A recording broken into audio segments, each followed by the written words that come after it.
Хүн орчлон ертөнц дээр хэрхэн амьдрах тухай сонирхолтой сэдвээр та бүхэндээ бэлдэж байгаа цувралын эхний хэсгийг сонирхуулъя. Дао Дэ Чин гэдэг орчлон ертөнц дээр хүн хэрхэн амьдрах тухай юм.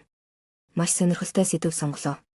Дао Дэ Чин нь Библиэс гадна бусад номноос илүү олон удаа олон хэлэн дээр орчуулагдсан байна. Англиар Дао Дэ Чин гэж дуудагддаг энэ нь заримдаа амьдрах замын ном гэж нэрлэсэн байдаг. Хятад хэлэнд энэ нь маш алдартай бөгөөд Дао Дэ гэсэн үгсийг орчуулах боломжгүй тул бид ихэвчлэн англи хэл дээрх хувилбаруудыг хятад хэлээр Дао Дэ Чин гэж нэрлэснээр нь бэлтлээ.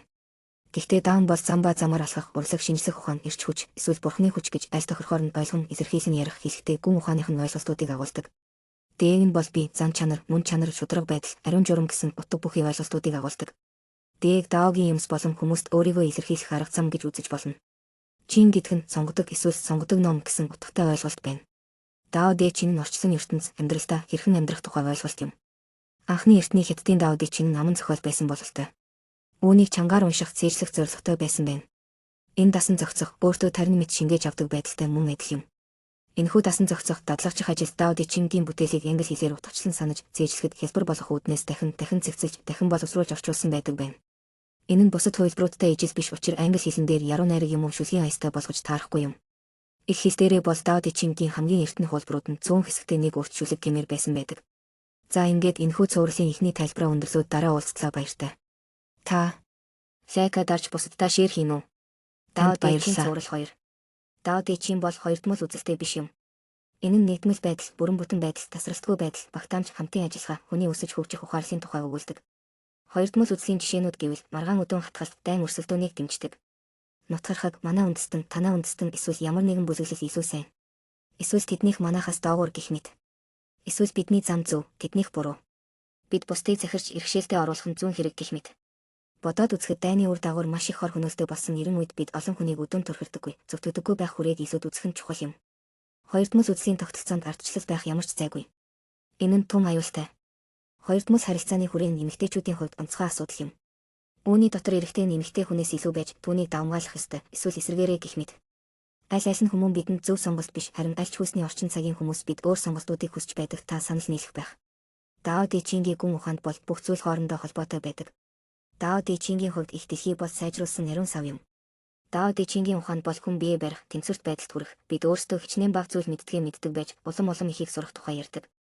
Дао Дэ Чин эмэгтэй, эрэгтэй хүн бүрийн хүмүүний нэг хэсэг, юмс үзэгдлийн юмнууд, байгалийн дэг журмын нэг хэсэг, эдгээрийн холбоос зайлшгүй чухал бөгөөд өсөж хөгжиж, өөрчлөгдөж байдаг. Дао Дэ Чин бол хүн ба байгаль тасралтгүй бие биетэйгээ, байгалийн жамаар холбогдсон хамтарсан байх үүсэлтэй загварын бүх хэсэг гэдэг. Дао Дэ Чин бол хүмүүний огт өөр жишг хүрээний гүн оюун ухаанд алсын хараа юм. Ингээд Дао Дэ Чингийн эхний хэсгээс эхлэн танилцъя. Дао бол мөнхийн Дао биш гэж яригддаг. Нэрлэж болох нэр нь мөнхийн нэр биш юм. Нэргүй байх нь түүний мөн чанар юм. Нэрлэх гэдэг бол 10,000 тодорхой зүйлийн эхлэл юм. Нэрээр нэрлэгдсэнүүд нь бол нээлт ба илэрлүүдээр нь нэрлсэн байдаг. Нэргүйгээр байх бол нууцлаг зүйл. Энэ нь хэн зохиосон гэх нэр төрийн төлөө биш. Харин хүмүүний сайн сайхан амьдралын төлөө учраас нэрлэж болох мөнхийн нэр байхгүй. Үзэсгэлэнтэй зүйлс байхад муухай зүйлс бас байдаг. Сайн нь байхад муу нь бат байдаг. Урт богино хоёр нь биенээ нөхөж өгдөг. Өндөр намхан хоёр нь биенээ дэмжин тусалдаг. Хэцүү амархан хоёр биедээ хэрэгтэй. Дуу чимээ нам гүм хоёр бол биенээ хангадаг. Урт ба арт талууд нь биенээ нүмерлэн дагдаг. Хэлбэр ба орон зай нь биенээ бүрдүүлдэг. Амьдрал ба үхэл хоёр биенээ төрүүлдэг. Эсрэл ба нууц нь нэг их сурвалжаас гаралтай. За ингээд эртний Дао Дэ Чингийн гүн ухаанд сургаал бол ертөнцийн хүнд ухаан нэмж гэрэл гэгээтэй сайхан амьдрах ухаан заадаг болоо. Та энэхүү ховор нандин сургаалаар энхэн бие зэгцсэн ургах ухаан бодол, бие махбод хоёрынхоо хооронд завсар зайгүй нэгтгэн энхэн биедээ гэгэрч чадахгүй юм а гэхэд гэрэл гэгээтэй уйтгар гүнэггүй аз жаргалыг өөртөө бүтээж амьдрах боломжийг хамтдаа судалцгаая гэвэл та манаас өгт нэгдэж subscribe хийж, лайк даран бусдадаа шеэр хийн буян түгээж болно. За дараагийн цуврал хүртэл түр баяртай.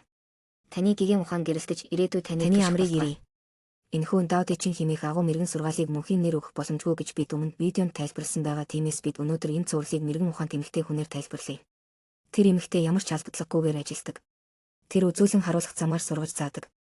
Юмс орж ирж байвал тэр тэдгээрийг орж ирэхийг зөвшөөрч байдаг.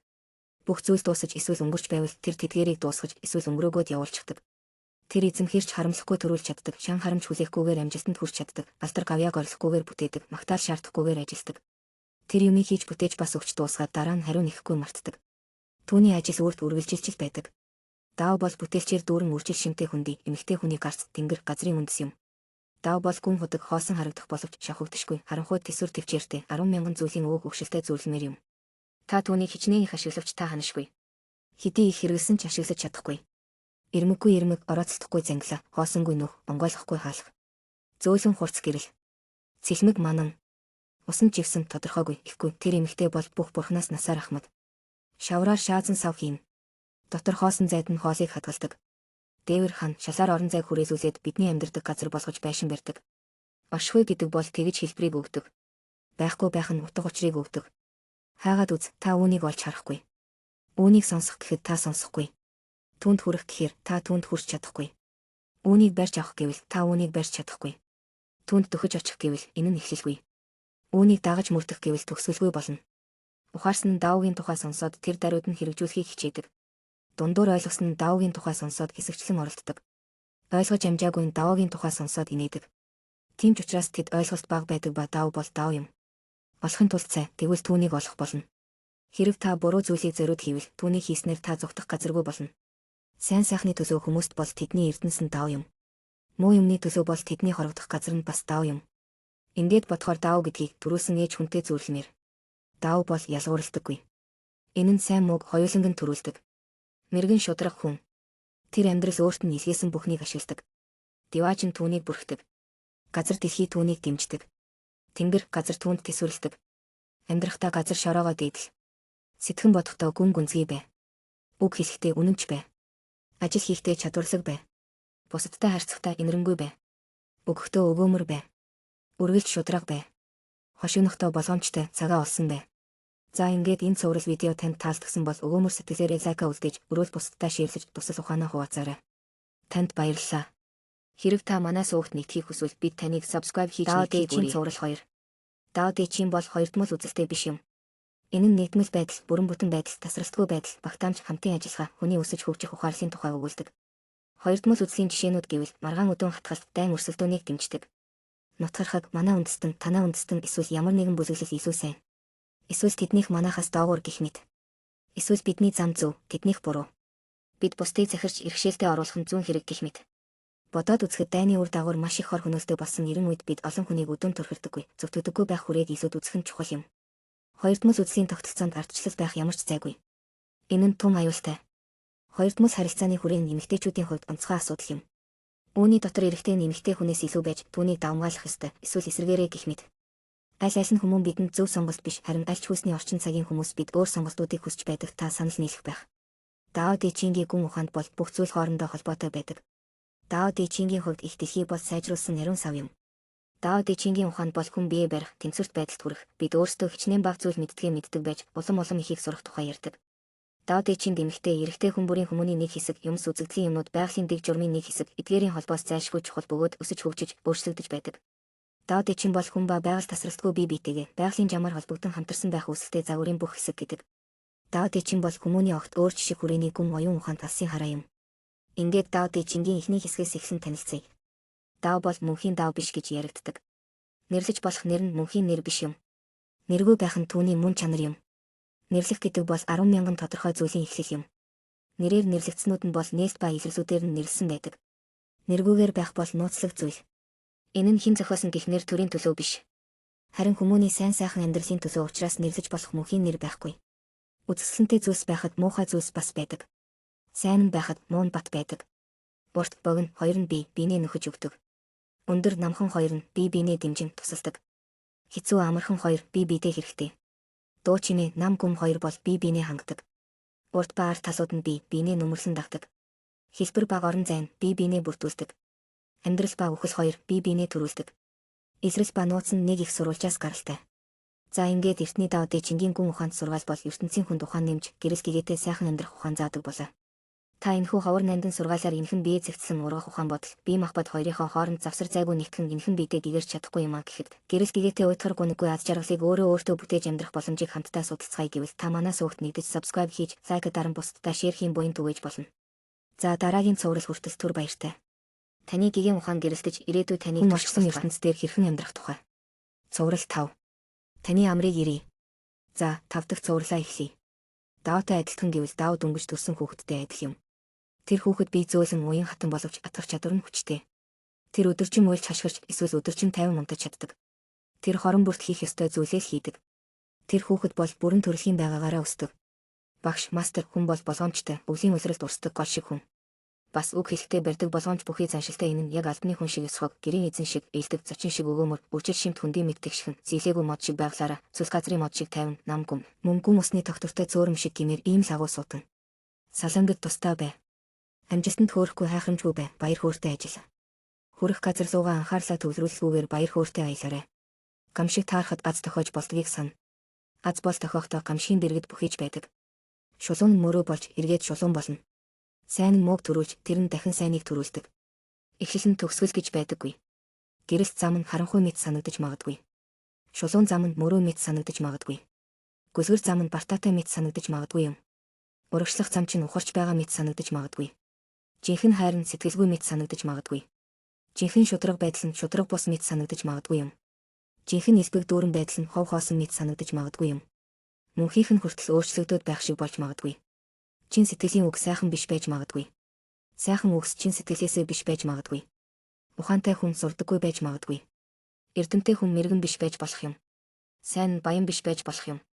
Баян хүн сайн биш байж магадгүй. Мэддэг хүмүүс ярьдаггүй байж болно. Ярьж байгаа хүмүүс мэдэхгүй байж магадгүй юм. Амжилт гэдэг бол бүтлгүүцсэнтэй адил урууч болдог. Магтаал нь буруутахтай адил төөрөлдүүлдэг ашиггүй юм. Эд хөрөнгө алдар нэр ивээс нь гутамшигтай адил аюултай. Өндөр дэвжээд байр суурь албан тушаал танд маш их зовлон авчирч болох юм. Та хожих замаар алдаж болно. Алдаж байж л хожих боломжтой. Хүсэл тэмүүлэлт хит баригдсан хүн зөвхөн өөрийнхөө хүслийг л хардаг. Хүсэлт автсан та зөвхөн аливаа юмныхаа гадаргууг хардаг. Хүслээсээ чөлөөлөгдсөн цагтаас та үнэхээр нарийн ширийн зүйлийг гүнд нь олж хардаг. Хүсэл тэмүүллээс ангижирсан хойноос та юмны үнэн нууцыг мэдэрнэ. Хүн ер нь сэтгэл ханамжийн төлөө амжилтыг илэрхийлэхэд тэр хүн хизээч сэтгэл хангалуун болж чадахгүй. Сэтгэл хангалуун байхын тулд баялагийг илэрхийлвэл чи хизээч сэтгэл хангалуун байдалд хүрч чадахгүй болно. Аз жаргалын төлөө эд хөрөнгө хайвал чи үргэлж аз жаргалгүй байх болно. Аюулгүй байдлын төлөө өөрийн байр суурийг хайвал та хизээч аюулгүй байж чадахгүй. Өөртөө байгаа зүйлээ үнэлдэг бай. Амьдрал байдал ямар байгаадаа баярлах. Та ухаарсан үедээ юугаарч дутахгүй. Танд дутаж байгаа зүйл огт байхгүй. Та олж харах нүдтэй ухаарах гэгэрэлтэйгээ уулзрах болно.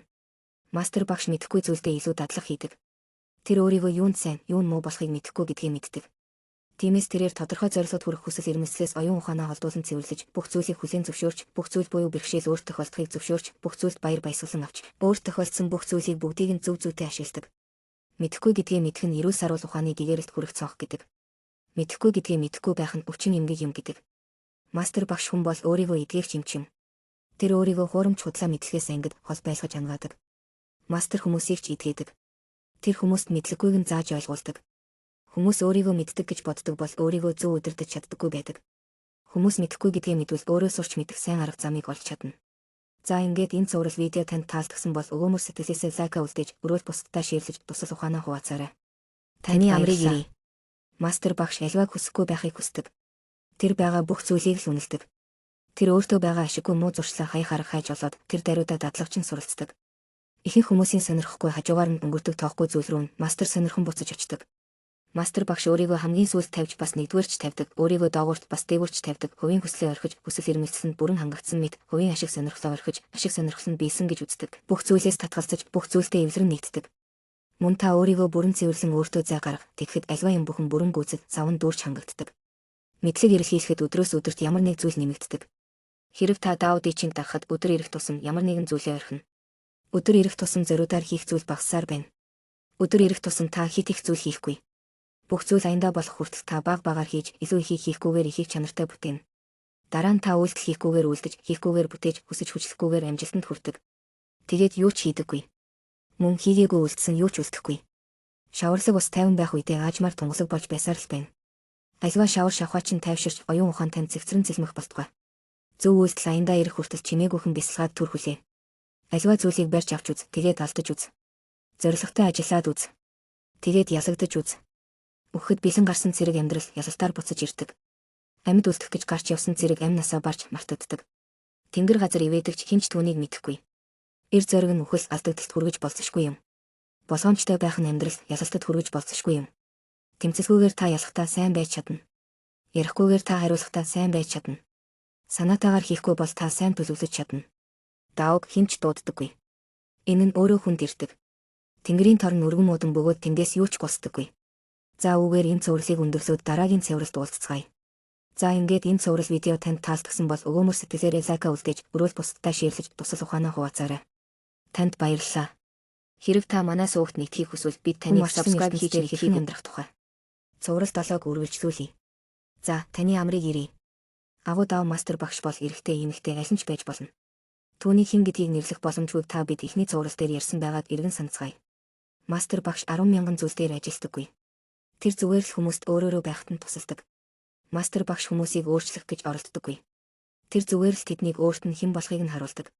Тэр тэднийг ирсэн газар руу нь буцаадаг.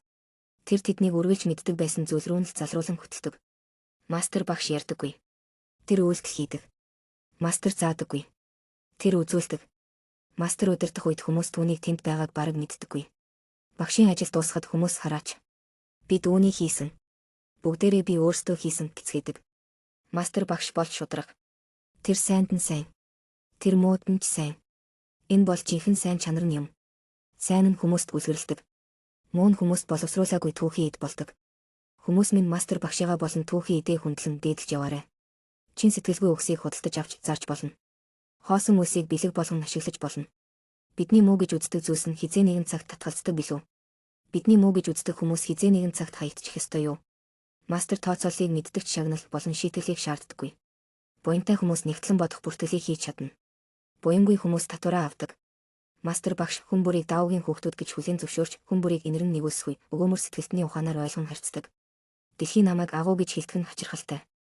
Хэрвээ би хачин биш байсан бол би мундаг байж чадахгүй. Хэрэг би бусад хүмүүс шиг байсан бол би ач холбогдолгүй байх болно. Тэнд ямар нэг зүйл эмх замраагүй байдлаас үүссэн цэвэр, гүн бөгөөд хөдөлгөөнгүй, дангаараа, өөрчлөгдөөгүй, тэнгэр их, газар дэлхий юм. Би нэрийг нь мэдэхгүй байна. Би үүнийг зөвхөн даав гэж нэрлэдэг. Надад инэрэн нэгүсгүй эмэлтэй байдал, тэнгэрийн дор бүхнээс дөрүүлэх шаардлагагүй гэсэн 3 эрдэнэ бий. Инэрэнгүй сэтгэл надад зориг өгдөг. Аривч хямгач байдал нь өгөөмөр байдлыг зөвшөөрдөг. Аливаа төрөнд нь байх шаардлагагүй намайг хүмүүсийг удирдах боломжийг олгодог. Тиймээс даав бол даав юм. Нэрлэгдэх боломжгүй, энгийн юм. За үүгээр энэ цувралыг өндөрлөөд дараагийн цувралд уулзцгаая. За ингээд энэ цуврал видео танд таалагдсан бол өгөөмөр сэтгэлээсээ лайка үлдээж, өрөөл бусдтай шеэрлэж тусал ухаанаа хуваацаарай. Танд баярлалаа. ертөнц дээр хэрхэн амьдрах тухай даав дэчин цувралаац. За, таны амрыг ирье. Одоо 8 дахь цувралаа эхлэе. Бусад хүмүүс чимээ шуугантай, эрч хүчтэй байдаг. Би чимээ аниргүй одоохондоо ямар ч юм болоогүй юм шиг инээмсэглэж амжаагүй нийлэх хүүхэд шиг нам гүм. Бусад хүмүүс нилээд ид хөрөнгөтэй баян. Надад ид хөрөнгө гэх юмгүй баян. Бусад хүмүүс хаашаа явж юу хийж байгаагаа мэддэг. Би тэднээс шал өөр юу ч мэддэггүй хүн. Бусад хүмүүс аливаа зүйлийг шүүж олон нарийн ялгааг гаргадаг. Би бүх зүйлийг ялган шүүмжлэх боломжгүй, бүх зүйл нарийн бөгөөд төвхтэй гэж хардаг. Бусад хүмүүс зоригтойгоор ажилдаг. Би зүгээр л агаарт юм уу усан юм шиг л хөвж байдаг. Би далай шиг хэлбэр дүрсгүй, хөдөлгөөнгүй, амардаггүй. Би их ихийнхээ хөхнөөс л хоолдог. Дивааж нь бүх зүйлийг бүрхдэг. Та тийм өгөөмөр байж чадах уу? Их дэлхий бүх зүйлийг дэмждэг. Та ийм хүлээцтэй байж чадах уу? Та эмэгтэй хүнийг роль гүйцэтгэж чадах уу? Та хүлээн зөвшөөрч эвлэлтэн нэгдэж, дасан зохицож, уян хатан өөрчилж чадах уу? Та өөрт тохиолдсон сайн ч мууч бүх зүйлийг адилхан ашиглаж чадах уу? Та төрөлхийн байгаагаараа нэлэх маамуу шиг байж чадах уу? Та хүн бүрийг хайрлаж чадах уу? Та тэдэнд зааж үлгэрлэн удирдах бас үйлчилж чадах уу? Та тэднийг өөрчлөх гэж оролдолгүйгээр хайрлаж чадах уу? Та тэднийг араасаа дагуулan үлгэрлээд эрх чөлөөтэй үлдээж чадах уу? Та хэн нэгийг эерэг дотн чин сэтгэлээрээ тэрвэрч хүндэтгэж чадах уу? Та зүрх сэтгэлийнхээ толийг цэвэрлэн арчлаад өнгөрч ариусгаж чадах уу? Та амьсгал эрч хүчээ төвлөрүүлэн анхаарлаа төвлөрүүлж чадах уу? Та өөрөөсөө гадагш гарч эргэн тойрныхоо дөрвөн хүрээний бүх зүйлсийг ажиглан ойлгож чадах уу? Өмчлөхгүйгээр төрүүлэх. Эзэмшихгүйгээр хайрлах, хамааралгүйгээр зааж сургах, хянаж шүүх гэж оролдохгүйгээр удирдан чиглүүлж, аливаа зүйлийг байгалаар нь өсгөхөд нь тусалж үйлдэлхий. Аливаа зүйлийг байгалийн жамаар ургуулхад нь тусалж чиглүүл. Өөрийгөө цэвэрлэн хослоод доо чамайг дүүргэг, энэ нь чамаар дамжин тархаж, өөрийнхөө загварын нэг хэсэг болгон хөгжүүл. Даав ямар ч зүйлийг үйлдэхгүй. Гисэн хитэж бүх зүйл саадгүй бодох ёсоор л болдог. Хэрэв удирдах хүмүүс үүнийг ойлгон баримталж чадвал хорвоо дэлхийн аяндаа өөрчлөгдөнө. Хэрэв өөрчлөлт хийсний дараа зарим арга хэмжээ авахыг хүсвэл би хийсэн би бүтээсэн гэх хин нэг нь өмчлөхгүйгээр энгийн байдлаар тэд өөрсдийгөө өөр тайвшруулах болно. Хэрвээ надад өчүүхэн төдийл мэрэгэн ухаан байсан бол би агуу дардан замаар явж чадах байсан бөгөөд миний ганц айдас бол төөрч бодлох вид идэгэл байх байсан. Агуу дардан зам нь шулуун бөгөөд гөлгөр дагахад хялбар байдаг. Гэвч дийлэнх хүмүүс мөрөө барцгар хэцүү зүйлд баярладаг. Миний хэлсэн үгс ойлгоход хялбар бөгөөд хэрэгжүүлэн дадлагчхад хялбар байдаг. Гэвч маш цөөхөн хүмүүс түүнийг ойлгодог, тэдгээр цөөхөн хүмүүс амьдралдаа хэрэгжүүлдэг. За үүгээр энэ цувралыг өндөрлөөд дараагийн цувралд уулзцгаая. Хэрэв та манай цувралуудыг үзэж олон сайхан зүйлсийг сонирхоо юу гэвэл subscribe хийж бүртгүүлээрэй. Мөн та өгөөмөр сэтгэлээсээ лайка үлдээж өрөөл бусдтай шеэрлэж тусал ухаанаа хуваацаарай. Танд баярлалаа. Таны амрыг ирье. За ингээд Дао Дэ Жингийн хүн орчсон ертөнц дээр хэрхэн амьдрах тухай сургаалыг үргэлжлүүлэн судалцгаая. Цуврал 9. Агуу Дао мастер бол эрэгтэй эмэгтэй аль нь ч байж болно. Түүний хэн гэдгийг нэрлэх боломжгүйг та бид эхний цуврал дээр ярьсан байгаад эргэн санацгаая.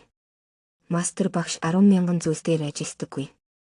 Тэр зүгээр л хүмүүст өөрөөрөө байхад нь тусалдаг. Мастер багш хүмүүсийг өөрчлөх гэж оролддоггүй. Тэр зүгээр л тэднийг өөрт нь хэн болохыг нь харуулдаг. Хэрэв хүн бүрт туслах миний хийж чадах зүйл юу байх бол?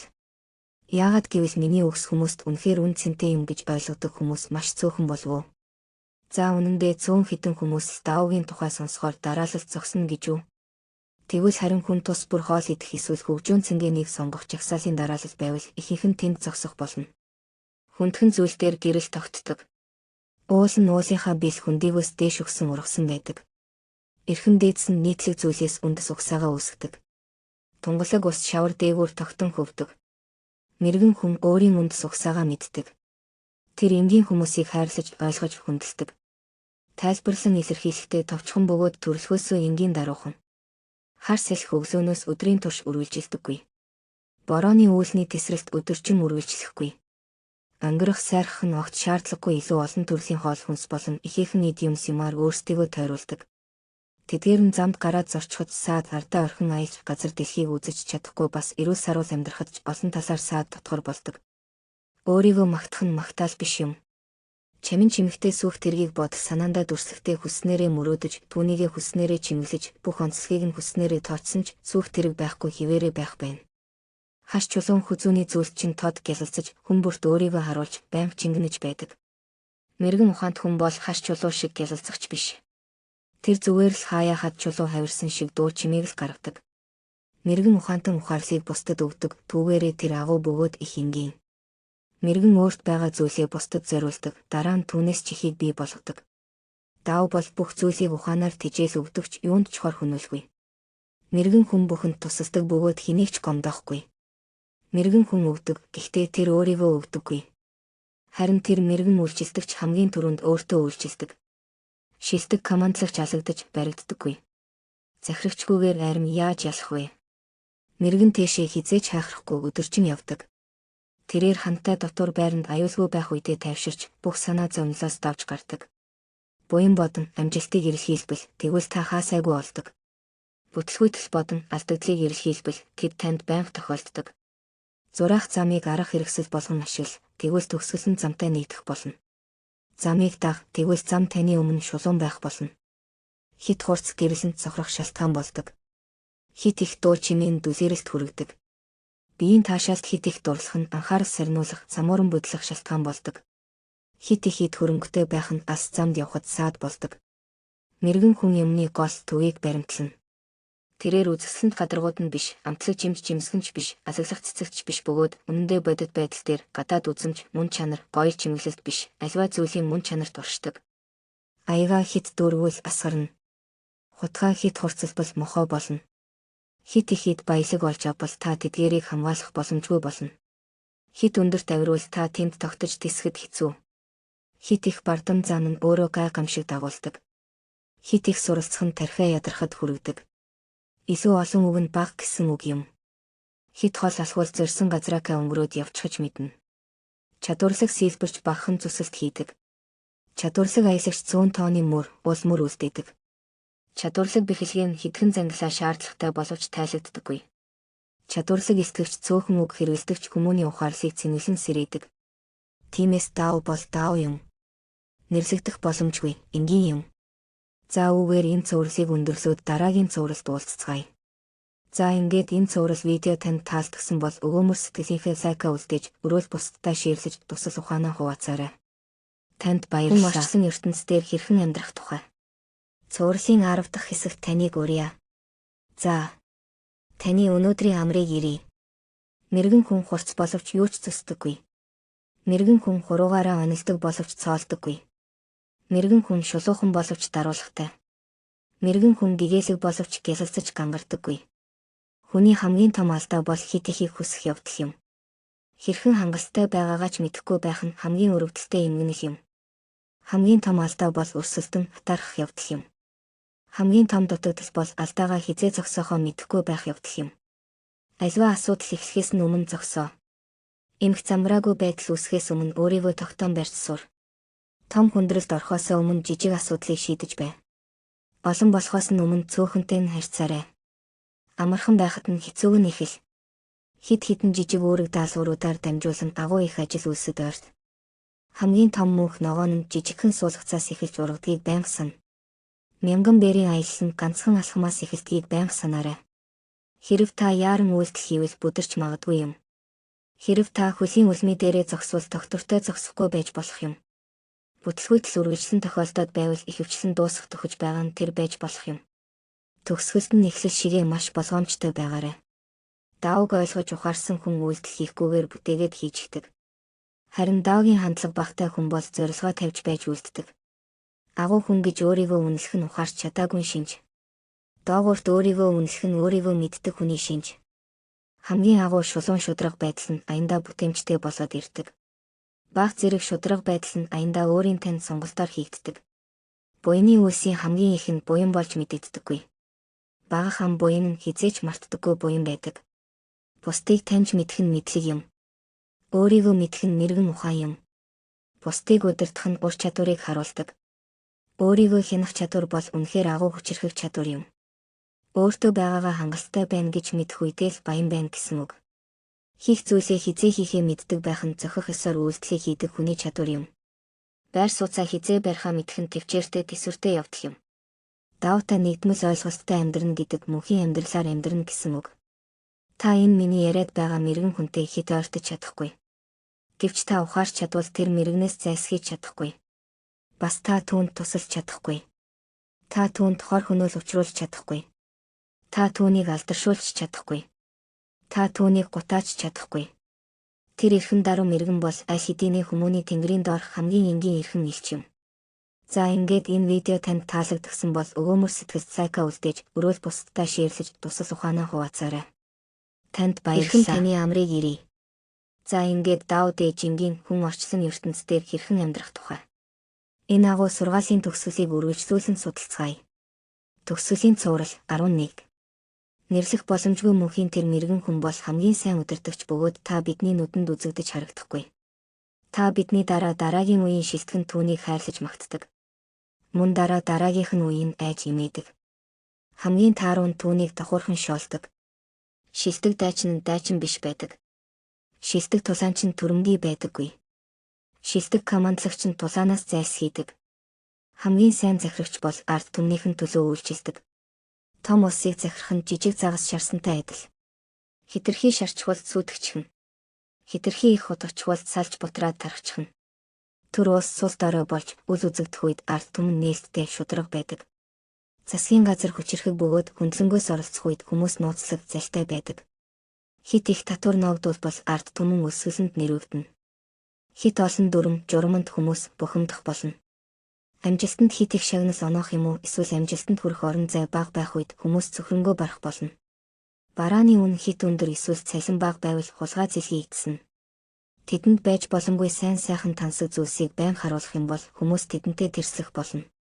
Харшийг маш цэвэрхэн байлгаж баячууд сайхан хувцас өмсөж, хурц сэлэн барьж, үнэтэй хоол идэж, тансаг ид хөрөнгөтэй байх үед. Ядуусын тариалангийн талбай хогийн ургамсаар дүүрч, тосгонд тарианы агуулгууд хоосон болно. Тиймээс энэ бол хулгай. Энэ арга биш. Амьдралд хүн замаа алдан төрөлдсөн байхад түүнд ариун журам гэж байдаг. Энэ нь жинхэнэ хүмүүнд байх ёстой ариун журам юм.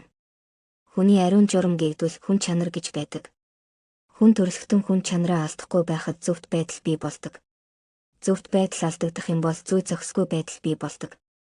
Зөв зохистой байдал алдагдахад өмч хөрөнгөтэйгээ үлддэг. Өмч хөрөнгө гэдгээс л эмх замраагүй байдлын эхлэл үүсдэг. Хүмүүс түүнд хариу барихгүй цагт л өөрийнхөө ханцууг шамлан хүч хэрэгэлдэг. Цаад шүүхийн тэргүүн нь гүйцэтгэгчийнхээ оронд хүний толгойг хөнөөх нь дарга нь мужааныхаа оронд мод огтлохтой адил. Дарга нь мужааныхаа оронд мод савчвал тэр өөрийн гараа огтлон хаях магадлалтай. Бус үндэстэн замаа алдвал зэр зэвсэг ариун цэрэг дайчдын морд хотын захад тоглоно. Зэвсэг бол муу ёрийн зэмсэг юм. Тэдгээрийг хизээч гоо сайхны зүйл болгож болохгүй. Зэвсгийг шүтгэн алуурчийг алдаршуулахтай дүүцэх аюултай явдал үүсэж мэдэх юм. Хүчирхийллээр юмд бүү ханд. Хүчирхийлэл үүсэх магадлалтай. Дайнд бүү алдарш. Өөр сонголт байхгүй үед зэвсэг хэрэгэлдэг болов уу? Дайны дараа өсгөлөн ирдэг.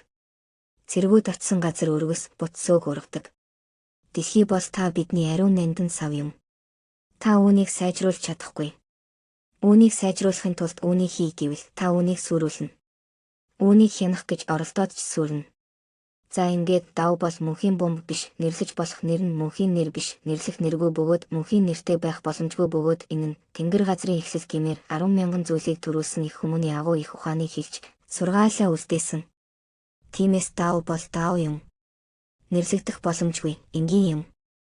За энэхүү агуу сургаалын төгсгөлийг өндөрлөөд дараагийн шин сэдвээр уулзцгаая. За ингээд энэ видео танд таалдсан бол өгөөмөр сэтгэлд лайка үлдээж, өрөөл бусдтай шеэрлэж тусал ухаанаа хуваацаарай. Танд баярлалаа.